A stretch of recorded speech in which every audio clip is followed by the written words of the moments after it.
Hey everyone, I want to welcome you to today's webinar, How to Drive Big Results with Small Budgets in Google Ads. My name is Riley McLaughlin and I will be your webinar host for today. And I am joined by Jyll Saskin Gales, Google Ads coach. And before I pass it off to Jyll, I just want to say that this webinar is being recorded. So what's going to happen is tomorrow morning, you'll get an email with a link to the recording. And we are going to take questions today.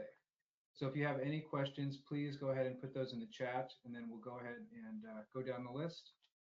And last thing I want to say is we're very fortunate to have Jyll with us here today. I've really been wanting to get her on for a webinar for a while now because I've been a member of her Google Ads Insiders course for I think 2.5 years now. And whenever I have a question about Google Ads, I turn to Jyll. So I'm very, very grateful to have her on today. And with that, Jyll, I will pass it off to you. All right, so here are the 5 things that you need in order to drive great results on a small budget in Google Ads. First thing you need to do is get your data foundation in place. Just like when you're building a house, your house is going to crumble and fall down if you don't properly build that foundation. So there are some very important, boring, unsexy things you got to do before you start running ads. Specifically, when you're working with a small budget, there are 3 things you must do before even spending a penny. First is set up conversion tracking, letting Google Ads know what you wanted to achieve. That will likely be a purchase if you're an e-commerce store, or that might be filling out your lead form or booking a meeting if you're a service-based business. Second is setting up your audiences, letting Google Ads know who are those people who've been to your website before, or uploading a list of your customers to let Google know what your customers look like so it can find more people like them. And third is account linking. Chances are, if you're running Google Ads, you also use Google Analytics. Perhaps you have a Google business profile. I hope you have Google Search Console set up and have been working on your SEO. So you're going to want to make sure you link all those things together to Google Ads so that those systems can work together to drive the best results for you. Now, once you actually have that data foundation in place, then we can start building your house. And 9 times out of 10, that house is going to start with a search campaign. That's what we think of when we think of Google, right? Typing things into Google, being able to show ads to people who are searching for exactly what you offer. Now, a few tips I have for you when you're starting with that search campaign. First is thinking about whether you want to use a standard ad group or a dynamic ad group. A standard ad group is what you normally think of with a search campaign in Google Ads. You pick your keywords, which communicates to Google the kind of searches you want to advertise on. In a dynamic ad group, you don't pick keywords. Instead, you give Google Ads specific pages of your website that you want to drive traffic to, and Google figures out from those pages which searches you should advertise on. So for example, if you are an electrician and you have a page about emergency electrician and you have another page about air conditioner installation, those would be really different searches from very different people looking for those 2 different things. In a standard ad group, you could have one ad group with emergency electrician keywords and another ad group with air conditioner installation keywords. Or in a dynamic ad group, you could have one page about emergency electrician services, another page about air conditioner install services, and let Google figure it out for you. If you haven't invested much in your SEO, you probably shouldn't use dynamic ad groups because it's powered by similar technology. So I'll say, when in doubt, stick with standard, and that is the default. Next, budgeting. How much do you need to spend on ads? I can't give you a one-size-fits-all answer for what the ad spend should be, but I can tell you you have to have enough budget for at least 10 clicks a day. And the way you're going to know what that budget means for you is to use a tool like Keyword Planner. In Google Ads, it's completely free. You need an account to use it, but you don't have to spend any money to use it. And then in Keyword Planner, type in your keywords and see what the expected cost per click is. For some industries, it might be $2. So as long as you can spend at least $20 a day, great, you can advertise. For other industries, it could be $10 per click, which means you would need to be prepared to spend at least $100 a day. If that's too much for you, it's better to not spend the money at all than to spend the money to only get a few clicks per day, because you are not going to get good results. Third thing I'll mention that's especially important when running a search campaign on a small budget is keeping a close eye on your impression share and your quality score. Impression share just means of all the times you could have shown an ad, how often did you show an ad? And this is what we use to help us optimize and understand how much opportunity there really is on Google for your business. Quality score is tightly related to how much you're going to have to pay for your ads. The higher the quality of your ads, the less you have to pay per click. And I can tell you, as someone who has worked with multinational businesses, they don't spend any time focusing on quality score because they don't need to. They've got millions to throw into Google Ads. But for those of us who have tens of dollars or maybe hundreds of dollars, focusing on high quality ads means you can pay less per click, which means you can get more out of your budget. And then last but not least, smart bidding. When you set up a search campaign, you have to pick a bid strategy. And although you can use manual bidding, it's not 2015 anymore. In most circumstances, for most campaign types, smart bidding will drive better results because Google's AI, it's artificially intelligent. There are some things that humans definitely still do better, but one thing AI absolutely does better is knowing what to bid for each query, for each user every single time. So you should be leveraging smart bidding. Now, the big challenge we often face with smart bidding when we have a small budget is we can't get enough data to learn. It's this vicious cycle. I only have a little bit to spend, so I'm only getting a little bit of data. So my smart bidding's not working, so I'm not getting good results. How do we get out of that vicious cycle? Well, that brings us to the next thing that most small businesses need when they're running Google Ads, and that is micro conversions. Optimizing for micro conversions. What does that mean? Well, I spoke earlier about setting up conversion tracking and saying you're probably going to want to track a purchase or a lead. But what if with your budget, you only get 4 or 5 purchases a month from Google Ads? Great for you, right? But not enough to give enough information to that smart bidding algorithm. What we do is then track a micro conversion, something that must happen before conversion. So for example, what's the last thing a user does before they purchase? Well, they start the checkout process. Most e-commerce businesses, for every 2 people who start the checkout process, 1 person completes it. 50% of people drop off, 50% of people purchase. So by tracking begin checkouts as your conversion action rather than just the purchase, you get twice as much data to help your algorithm learn. Now, I know a begin checkout is not a purchase, but think of it this way.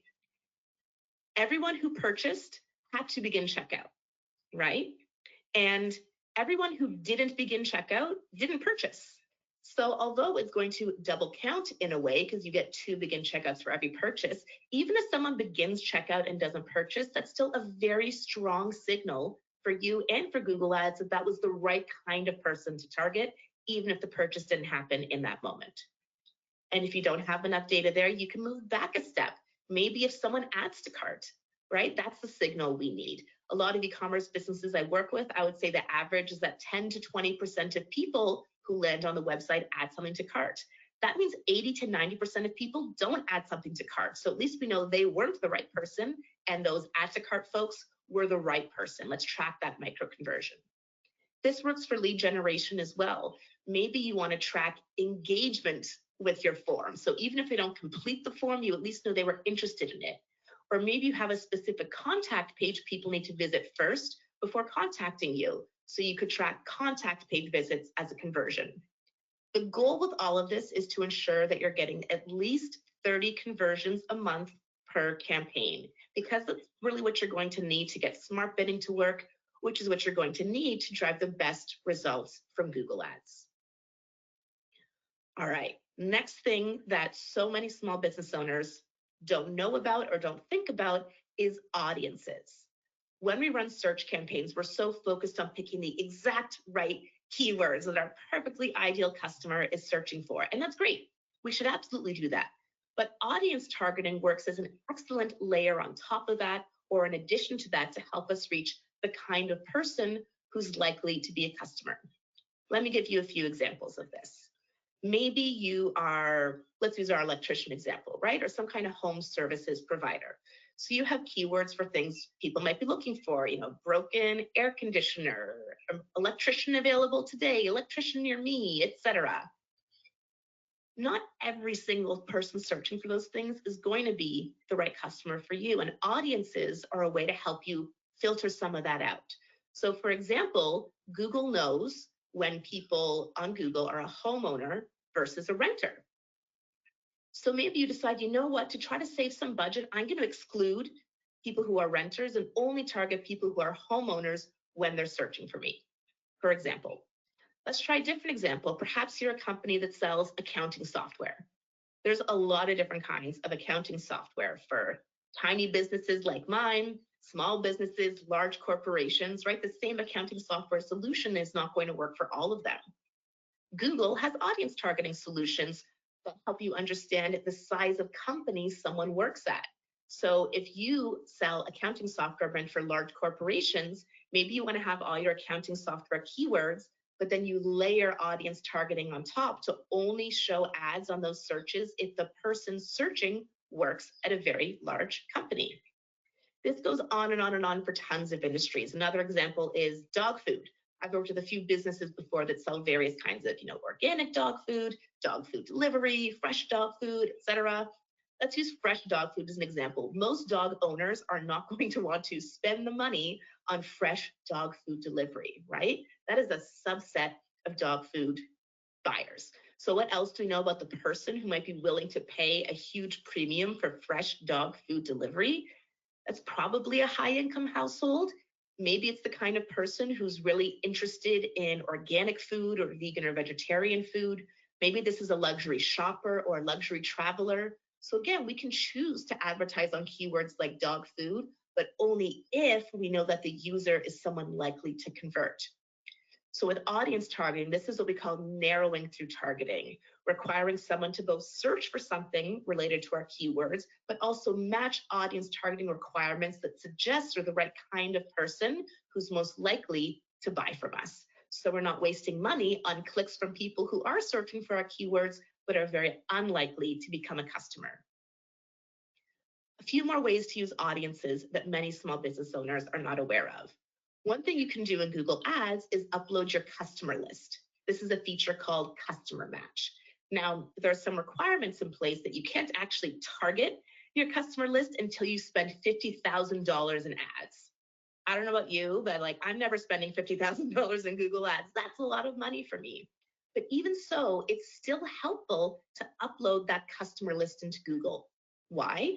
Because even if you're not running ads at all, even if you're spending $10 and nowhere near $50,000, Google will give you insights about that customer list. Once it's been uploaded and processed for 24 hours, you can see what other audience segments people on your customer list belong to, which can give you ideas for other kinds of audience targeting you might want to use, or even insights about the right kind of personas. For example, I was on a coaching call with a new client earlier this week. We took a look at the insights from their customer list, and they had told me that the target demographic, this was like a travel business, was empty nesters in their kind of 40s and 50s, or maybe they had teenage kids, but age-wise, kind of 40 to 50-year-olds. However, when we looked at their customer list, we actually saw there was a strong over-index for people age 65 plus, way more so than people in that 40 to 50-year-old demographic. So that was great insight to see, although they may have thought when developing their customer personas that their ideal customer was 40 to 50, they actually had a much larger segment of their customers in that 65 plus range, which would inform future targeting for their ads and also inform their ad creative and the kinds of people they would want to show in their ads. Something else to keep in mind when using audience targeting is you can use audiences to include or you can use audiences to exclude. So the example I gave earlier about the electrician, maybe we don't want to target renters. One way to do that is say electrician keywords only targeted to homeowners. The other way to do that is electrician keywords excluding renters. And those are not the same thing, because with audience targeting, although Google knows a lot about us, Google doesn't know everything about us. So some people Google will know as homeowners, some people Google will know as renters, and some people Google's not going to know. It's unknown.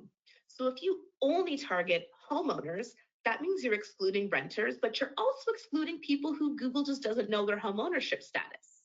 Whereas if you only exclude renters, that means you're still targeting homeowners and people for whom their home ownership status is unknown. So that's something to think about when you're building out a strategy of how to use audiences, is you might want to only include certain audiences, or you may want to exclude certain audiences. Last tip I'll give you for now around audience targeting, I could talk about this all day. I just finished writing a book about audience targeting, is there's a campaign type in Google Ads called demand gen.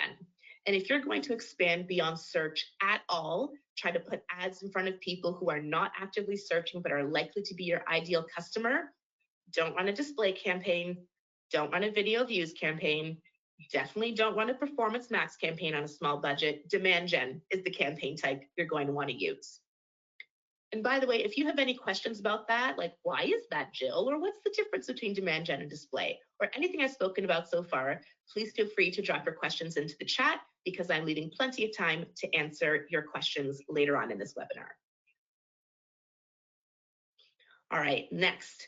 This is another place I would say many Google Ads practitioners working with all sizes of budgets go wrong.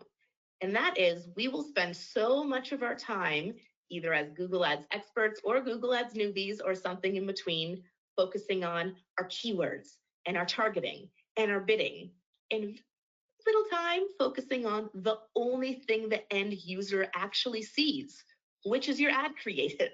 So my advice to you to get big results from a small budget is to focus at least 50% of your energy on the ad creative itself. For a search ad, that means text. Because no matter what the user searched for, your ad may or may not show up on the page. It's going to be alongside ads from your competitors. Why should someone click on your ad versus someone else's? The user doesn't know what match type you used, if it's a standard versus dynamic ad group, what bid strategy you use. They just know, is your ad going to help them answer their question or not? You want to make sure your ad creative stands out. And of course, we'll move into image ads. That becomes a bit more complicated. Video ads, more complicated. So I'm focusing right now mostly on advice for search text ads, since for most small budget accounts, you will be most of your budget focused on search. And I've written at the top here, human ad creative, okay? Generative AI tools are fabulous. I use them every day in my business, and I'm sure you're testing the waters or perhaps also using these tools every day as well. Generative AI, whether it's the built-in Google Ads AI, or it's Gemini or Claude or ChatGPT, Perplexity, pick your poison, okay? These are all very helpful ideation tools, but ultimately, ad creative needs a human eye. So this is a place where generative AI can assist you, can help you come up with ideas, but we are not yet, at least, in a place where AI can just write your ads for you. It still needs that human touch. So when you're creating a search ad in Google Ads, we have responsive search ads. So in a single ad, you can add up to 15 different headlines and up to 4 descriptions. When you're working on a small budget, I don't recommend using all of them. You only need about 8 to 10 different headlines and about 3 descriptions. Because even with that, that's going to create thousands of different combinations for Google to test to figure out which of those headlines and descriptions drive the best results for each user on each query for your business. There's this little trick you can do in responsive search ads that, it's not actually a hack, it's a feature of Google Ads, but I see a lot of people saying, this is the ultimate hack, closest thing we have to a hack in Google Ads. And the way this works is you can put a little piece of code into your ad that will insert the keyword that matched to the user's search term. What now? Let's back up a step. Let's say the user searched for emergency electrician near me, and you have the keyword emergency electrician. That's the most relevant keyword you have to what the user searched for. And if you use dynamic insertion, you can make the ad, boop, insert that keyword emergency electrician to show exactly what that user was searching for. If another user comes along and searches for air conditioning installation, Miami, Florida, and you have the keyword air conditioner installation, then it will insert air conditioner installation instead. So it's a way to make sure your ad is really customized to what the user is searching for without having to create all these different headline variations. And importantly, it doesn't put what the user typed into Google into the headline. You can imagine how that could run into some issues. It puts your keyword that you chose, which matched to the user's search. So really helpful tool to use, dynamic insertion. I actually just wrote an article for Search Engine Land yesterday all about this. You can look that up for more details on how to use dynamic insertion. Next tip I have for you is to make it personal. Google has done research, and I've backed this up with my own clients, that using the words you or your in your headlines and descriptions improves your click-through rate. So instead of saying, we'll fix any electrical emergency, we'll fix your electrical emergency. You know, best yoga pants for you. People are self-centered. They like it to be about themselves. So using the words you and your in your ad text, again, that human touch, that little tweak can really help. And last thing I'll say is to try to TikTokify your ads. And what do I mean by that? I mean, your ads need a bit of a hook. They need to be a little sexy. They need to stand out, even if you're working in a decidedly unsexy industry, because your ads are showing up on a very crowded search engine results page, along your competitors' ads, yes, but also potentially along local services ads or shopping results, organic results, map results, image results. There's a lot going on there. So if you want to stand out, it's not enough to just say best electrician. Great. You know who else is the best electrician? Every single other ad on the page. So think about, what are those hooks? What are those words or pieces of information that can help you stand out from all the other ads on the page? An example I saw earlier this week, it was an image ad from a brand called Reformation. It's a clothing brand I'd never heard of until this week. And the text below it said, being naked is the most sustainable option. We're number 2. And I love that. Of course, mentioning being naked grabbed attention, but they were trying to get across something really important about their brand, that their brand is sustainable. So they could have just said sustainable clothing, most sustainable clothing. No, they used some really creative copywriting to grab attention, to call themselves number 2, right? Which not only stopped the scroll, I then spent about half an hour browsing their website.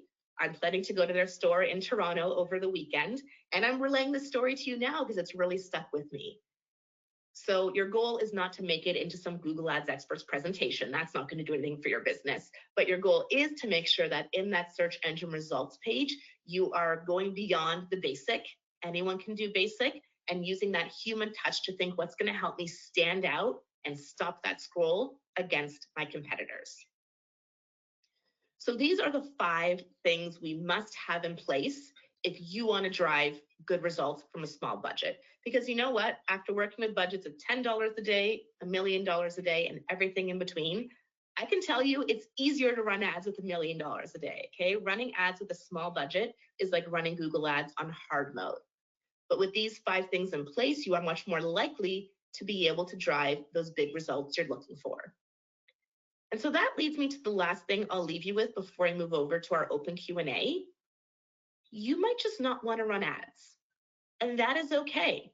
I am a Google Ads coach, ex-Googler, who is telling you that the best thing for your business may just be to not run ads. To figure out if your business is likely to be successful with Google Ads, there are 3 things I have as a checklist. First is an SEO foundation. Although SEO and Google Ads both have to do with search engines and search results, they work very differently. But the things that help you do well from an SEO perspective will also help you do well from a Google Ads perspective. So if your website, if you have not spent any time or money on SEO, you're not ranking organically at all yet, you don't have the basics in place, you're unlikely to be successful with ads. So especially if you're a new business owner, I will recommend that you hire help with SEO before dipping your toes into Google Ads. Next is budget. I mentioned earlier that my rule of thumb is you want to ensure you have enough to spend, you can spend enough to get at least 10 clicks per day. What this usually shakes out to for most small businesses is you're going to need an ads budget of at least $1,000 a month, and you have to be willing to spend that for at least 3 months and potentially see no return. So if the idea of spending $1,000 a month on ads for potentially 3 months and potentially not seeing a positive ROI on that would drown your business, then don't even spend $1. Better to not spend it at all. The third thing I look at to see if a business is likely to be successful with ads is something I call the rule of 2. And the way this works is you want to multiply your conversion rate times your average order value, and you want that to equal at least 2. Why? Your conversion rate means of all the people who visit your website, what percentage do the thing you want them to do, purchase, become a lead, etc. And the higher your conversion rate, the more conversions you're going to get per user, the lower the average order value, the value of each conversion can be. Whereas if you sell a very high ticket item, your conversion rate might be lower, which is okay if they net out to at least 2. So in practice, this would be, a conversion rate of 2%, average order value of, checking to make sure I'm doing this mental math right. Conversion rate of 1%, average order value of $200, for example, right? That would get you to the rule of 2. Conversion rate of 2%, average order value can be $100. So these things work in relation to each other. But ultimately, what I have found with the thousands of ads account I looked at, if this doesn't shake out to at least 2, you're probably not ready to run ads. So let's recap. How are we going to drive big results with a small budget in Google Ads? First, make sure you get your data foundation in place. A house with no foundation will crumble. That's conversion tracking, that's audience lists, and that's account linking. Next, 9 times out of 10, start with a search campaign. Ensure you have sufficient budget. Really focus on having high quality search ads so you can get more bang for your buck. Next, optimize for micro conversions to ensure you have enough data to feed that smart bidding algorithm and get that AI working for your business. Fourth, don't forget about audiences. Really great way to sculpt your traffic and get really specific on the kind of users you're trying to reach. And 5, focus at least 50% of your energy on your ad creative, using AI tools to help, sure, but making it really personal, very authentic, and standing out on that search engine results page. And if you don't have these fundamentals in place, then don't run ads. That is A-okay. There are plenty of other marketing initiatives you can focus on to drive results for your business. All right, I've left plenty of time to questions because I know this is a big topic. So at this time, we are going to open it up for questions. All right, thanks so much, Jill. Yes, we do have some questions. So first one comes from Chris.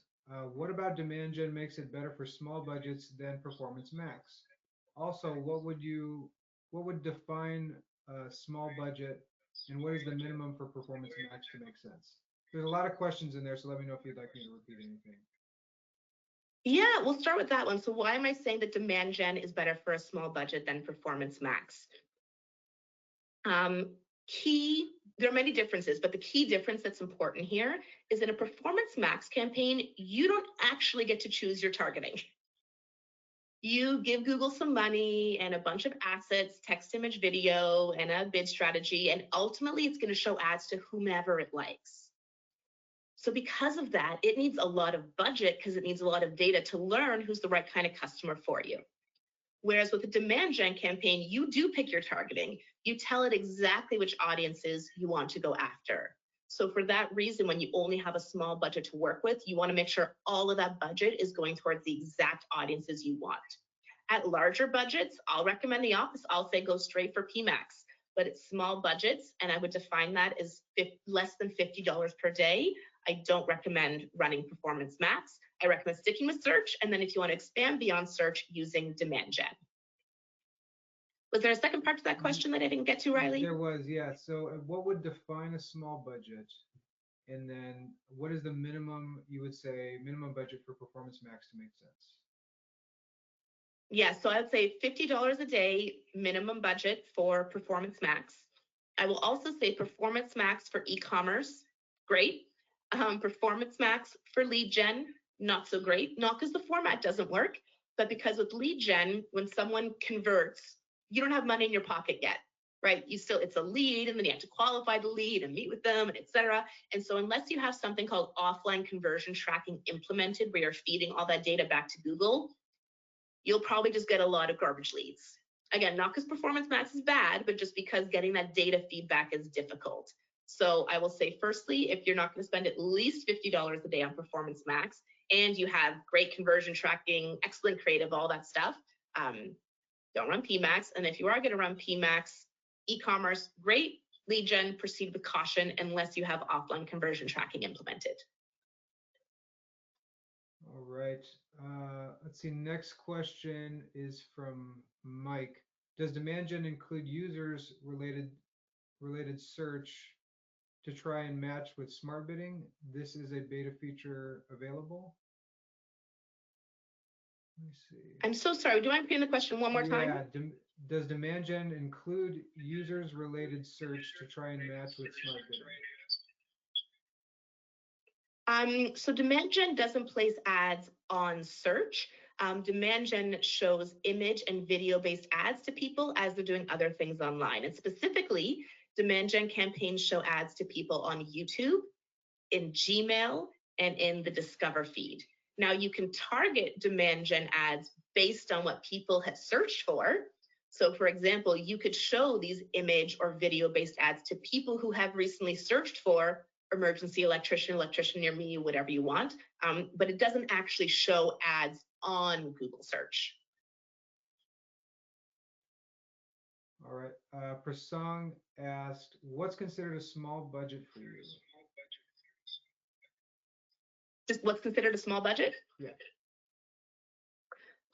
What's considered a small budget? I would say anything under $20 a day for most campaign types is a small budget. For PMax, I would say anything under $50 a day is a small budget. I call that a super small budget, if I can clarify. If we talk about what is a small budget in Google Ads terms, probably anything under $5,000 a month is a small budget. To be fair, to my wallet, that is not a small budget, but just in the realm of how Google Ads works, that would also be a small budget in my experience.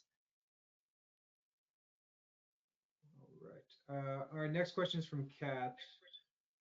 Do you have any advice on measuring the value of conversions? We are technically a nonprofit, so it's difficult to assign an exact dollar value. I'm so sorry, Riley. I have a bit of feedback when I tried to hear the questions. Could you ask it one more time? Yeah. Do you have any advice on measuring the value of conversions? We are technically a nonprofit, so it's difficult to assign the exact dollar value. Got it. Well, first of all, if you are a nonprofit, if you haven't already, make sure that you sign up for Google for Nonprofits, and then you get a Google Ad Grant. But especially with a nonprofit, you must use conversion tracking, because if you don't have conversion tracking in place where Google can actually see that your ad spend is driving good results from an ad grant, then they could actually cut off your ability to spend. So you definitely want conversion tracking if you're a nonprofit using an ad grant. If you can't track a purchase, a donation, what I recommend for nonprofits is usually if your donation platform like lives somewhere else, you could track a button click to the donation platform. As a nonprofit, you should absolutely be trying to build your email list. So you could do when someone signs up for your email list, that could be a conversion action. And then if all of that fails through something as simple as using Google Analytics 4, you could do time on site as a conversion action. If they spend at least a minute on the page, that's a conversion. You could do if they visit at least 3 different pages, that's a conversion. So you could use kind of on-site engagement instead. But generally, when I work with nonprofits who don't have the ability to track the things they want to track, instead they will track clicks to the thing they want to track or email list signups. All right, next question is from Mike. How would you target ads based on customer's previous search? How would I target ads based on a customer's previous search? So there's a feature, sorry, that was a bang out in the hall. There's a feature in Google Ads called custom segments, which I've alluded to. And this is something that's really unique to Google, well, and Microsoft Ads, because they just do what Google Ads does. But because Google has a search engine as well as YouTube and other platforms, you can target ads to people who have searched for certain things. And actually, a very common way to use this is targeting your competitors. So let's say your competitor are Riley's electrician and Jill's electrician. If you try to advertise on Google search with those as keywords, Those are not going to be very high quality ads because you are not that business. Your click-through rate's going to be low. Your cost per click is going to be really high. It's hard to advertise on competitor searches. But what you can do instead is build a custom segment. This is the kind of audience targeting of people who have searched for Riley's electrician, Joe's electrical, Jill's electrical, and then show ads to those people as they're doing other things online. So rather than trying to show them an ad at the moment they're searching, you show them an ad when they're watching videos on YouTube, when they're checking their email, doing something else, and you know that that's someone who has searched for those things. So you're reaching the right person, just not in the moment of search. And by doing so, you tend to have much lower cost per click. You don't have the ad quality issues. So it's a great audience targeting tactic to use. But you don't have to use it for competitors. You can do it for any searches as long as it complies with policy. But that's just one popular way to use this feature. Yeah, actually, a way that we've used that in the past is we were working on a fence contractor company that we were trying to scale their business, and so we pulled their top converting keywords and created a custom audience using those keywords, and then created a demand gen campaign actually, and that helped. Yeah, to reach them in a lot more. And then the whole thing can work in a circle, right? Like, because as you target those users, if they get to your website, then they hit your website remarketing list, and then you can remarket to them again. So another tactic I've seen, there are some industries where CPC's cost per click on search is like $20 per click, and think of how many clicks they need to get a conversion. So they may use a format like YouTube, run YouTube ads to specific audiences. And then people who view those YouTube videos who are interested, you can then market them again in search. So there's lots of different ways to make all these things work together, but those tend to be more intermediate to advanced strategies rather than just getting started strategies. All right, next question is from Julie. Would you recommend doing ads as a standard practice for a small online business for car imports with a long sales cycle in Africa where cars are not a must-have? It depends, but just based on that information, I will say probably not. Yeah, ads, they can be used to create demand, but when we're working with a small budget, ads are used to capture demand. So if you're trying to introduce a product that people aren't looking for or sell a product people aren't looking for, well, then search won't work. And creating demand takes big budgets. So again, it depends on every scenario, but just based on the information given, I would say probably not. Yeah. All right. Patty has a question. What do you think about conversion value versus just conversions? So these are different kinds of smart bidding strategies you can use. So one is maximize conversions. Another is maximize conversion value. And either can work, it depends on your business. The way to choose is if the conversion action is just binary, it happened or not, like a lead form. They either filled out the lead form or they didn't. Then maximize conversions is the right choice. But if different conversions have different values, like they spent $100 or $500 or $1,000, then maximize conversion value can be the better choice because it's not just looking at the binary, did it happen or not, but how much did we get? And so it will learn to bid more for people who are likely to spend more, bid a little less for people who are likely to spend less, and then bid even less or not bid at all for people who are not likely to convert. The caveat is because it's processing a lot more data, maximize conversion value, than just maximize conversions, yes or no. It needs more data to learn. So with maximize conversions, my guidance and Google's guidance is you want to average about a conversion a day, 30 conversions in a month. If you're using a value-based bid strategy, maximize conversion value or target ROAS, its cousin, then you probably want more like 50 conversions in a month for that to be able to learn. It doesn't mean it can't work with less. It just means generally to drive consistent results, that's how many conversions you'll need. So if with your small budget, you only get 5, 6 conversions a month, even if you have different conversion values, you may still be better off sticking with maximized conversions. All right, we have a question from Steph. Does this all apply to Bing paid search as well? Their clicks are often cheaper. Does a small budget go farther on that search platform? And is it worth to spend on both Google and Bing for PPC? I can't speak to that intelligently because I don't run Bing ads. I only work in the Google Ads space. So yes, I'm not the one to answer that for you. Someone who I go to, like who I would ask that question to, her name is Nava Hopkins. You can find her on LinkedIn.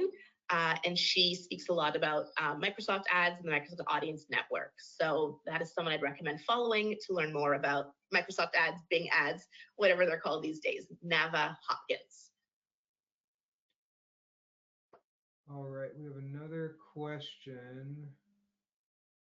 I think this is more of a comment, actually. Oh, Julie asked, kindly share the link to dynamic insertion blog. Did you mention a blog about? Did I mention a blog? I mentioned an article I wrote for Search Engine Land. Okay. On Search Engine Land, yes. I write a weekly column for Search Engine Land, do a weekly video about different Google Ads topics. And so when I spoke about dynamic keyword insertion earlier, that happened to be the topic that I wrote about yesterday. So if you go to searchengineland.com, you'll probably still find it on the homepage, but if not, you can just search my name and you'll find it there, as well as previous columns I've done about maximize conversions bidding, target CPA, video views campaigns, lookalike segments. Every week I kind of tackle a different Google Ads topic for Search Engine Land. Cool, yeah, and Julie, I can also follow up with you after and make sure you get access to that. Okay, another question from Kat. We've recently encountered a spike in lead form submissions that appear to be spam. These are from the lead form directly attached to our Google Ads. Is audience targeting, including and excluding, the main solution you'd recommend? Interesting. So lead form spam, but from the actual lead form asset in Google Ads. I don't hear of that very much because the lead form asset tends to be very low volume, like it doesn't transfer very often. But I'll say for lead spam in general, whether it's from the on Google lead form asset or it's the lead form on your website, there's two mentalities for how to think about combating lead spam. It's like combat it at the source or combat it after the fact. Best way to accomplish both of those is something I mentioned earlier called offline conversion tracking. So if you're just tracking someone filling out a lead as a conversion, Google wants to get you as many conversions as possible. So it's going to get as many people to fill out the lead form as possible, which isn't actually what you want, right? You want customers. So although to you, you're getting a ton of spam leads, to Google, Google's doing exactly what you asked for. So while, various people may recommend various different things to tackle this, the ultimate solution, like the only way to truly fix the problem at its source, which is what I'm all about, rather than trying to whack them all after the fact, is to implement offline conversion tracking. And so that means when the lead comes in, it goes to your CRM system, and then you feed the data back to Google, either through manual upload, data connection. You can Google offline conversion tracking to see all the ways to implement this, but you let Google know, hey, those 3 leads yesterday were garbage. You don't get to count those as a conversion. And then the next day, hey, you sent me 5 leads today. Only 1 of those counts. The rest were spam. They were garbage. They don't count. So you send that feedback back to Google so that it then learns not just who are the people who fill out a form, but who are the people who are quality leads for your business. Perfect. All right. We have a question from Ray. You mentioned that the creative is very important. Do you have any recommendations for how to improve one's efforts at improving their creatives? Do I have any recommendations for what, sorry? For improving your creatives. Yes, I mean, many for improving creatives. I mean, the text one is main to focus on, and I gave a few suggestions there for how to make it personal and ensure grabbing attention. With image creatives, I'm actually speaking about this at SMX Munich next month, but sneak peek of that, a few things that are data back to work very well is featuring humans in your images, featuring them centrally framed in a real life setting. So like my background right now, real life setting, whereas Riley is floating in space. I'm not trying to pick on Riley. We're not image creatives, but just as an example of what tends to work better. Not having too much text overlay. It's better to either have a little text overlay or no text overlay with the image. So those are just a few of the things that can work well. And then for video creative, YouTube has a data-backed framework called the ABCDs. You want to grab attention early, brand early and often, create connection with the user via emotion, and direct them to action. That's the 15-second summary of a very in-depth framework. So you can learn more about that by Googling YouTube ABCD framework, because if you Google YouTube ABCD, you'll find children's videos singing the ABCDs. Ask me how I know. All right, I think we have another, but we're running out of questions. So if this really is a great opportunity to ask, to kind of pick Jill's brain, ask her questions. So if you have any, please add those. Question from Mike: how complicated is retargeting, and what's the best way to start? How complicated is retargeting? What's the best way to start? Retargeting can be very simple or very complicated. And the best way to start is actually with a brand new feature in Google Ads that, in my opinion, was designed specifically for small business owners. This is a new kind of remarketing audience called a Google Engaged Audience. And the reason I say this is great for small business owners is because as long as you're running Google Ads, you don't need to set up tags, remarketing, GA4 connections. You don't need to do anything. This will automatically appear in your account. And it's an automatically created remarketing list of people who have engaged with your brand on Google, meaning they've either clicked your Google Ads before, or they've clicked your Google organic results on Google search, on YouTube, on Maps. So rather than waiting for them to click, land on your website, and then you tag them in some way and send that information back to Google, when they click from something Google owns, search, YouTube, Maps, etc., to your website, Google then keeps track of them for you and puts them on this Google Engaged Audience for you. So every Google Ads account will have just one, automatically created. It is the easiest and best way to get started with remarketing. Well, I actually wasn't aware of that, so I'll have to look into that. So I actually have a question, Jill. One of the things that can happen with potential clients who come to us is small business owner, they set up their Google Ads themselves and spend some money, realize they didn't really get any leads or sales. And then they say, hey, can you provide me with some guidance? If somebody's watching this here today and they're thinking about kind of setting up their own Google Ads and maybe avoiding some of the mistakes that other business owners may make when setting up their account, what are some of the things that you can think of that they should watch out for when actually setting up their campaigns? Absolutely. So I would say number one thing to know when you're setting up Google Ads account, first, when you set up a new account, Google will automatically spit you into creating a Performance Max campaign. You do not need to do that to create an account. You'll just need to scroll down and it'll be like, just create an account or skip this and do it manually. So that's the first thing. Don't set up PMAX, set up a search campaign. Next, throughout the campaign setup process, there'll be these little blue or yellow pop-ups that will look like warnings. They're not, they're recommendations. So for example, when you're setting up a search campaign, you're gonna wanna uncheck the box to show your search ads on display. Like you only want search ads to be on search, but when you uncheck the box, this yellow thing will pop up. It says, are you sure, advertisers see better results with display expansion, right? Those are sales tactics. You don't need to listen. So that's the second thing I'll watch out for whenever, and all throughout the campaign setup process, those will happen.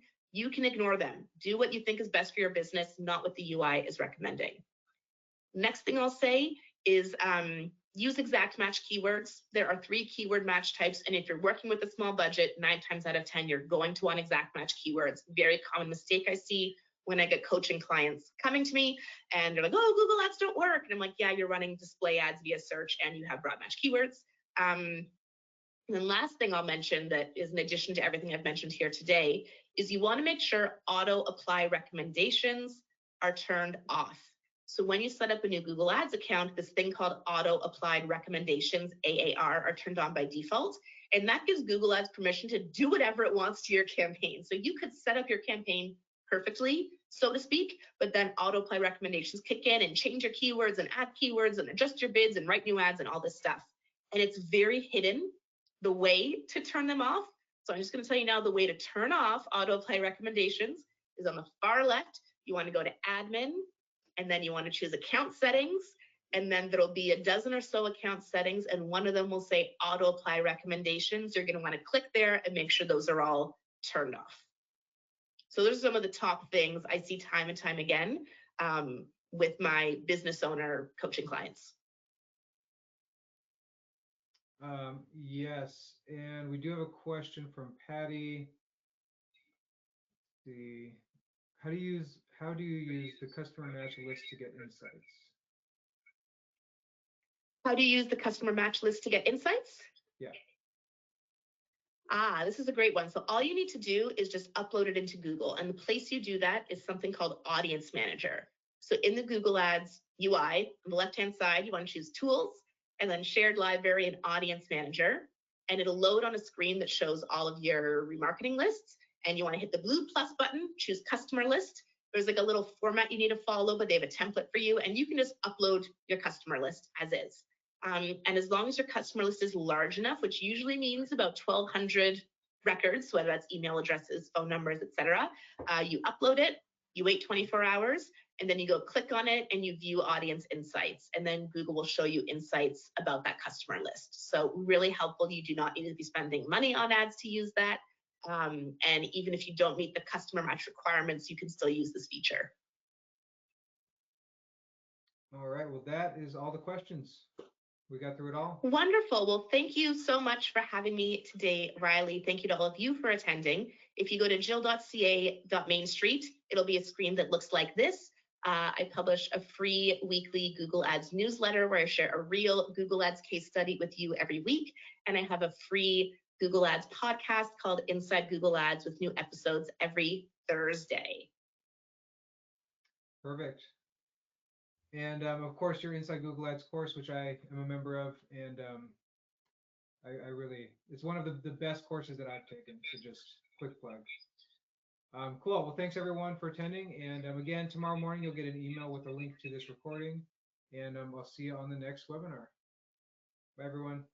Thank you.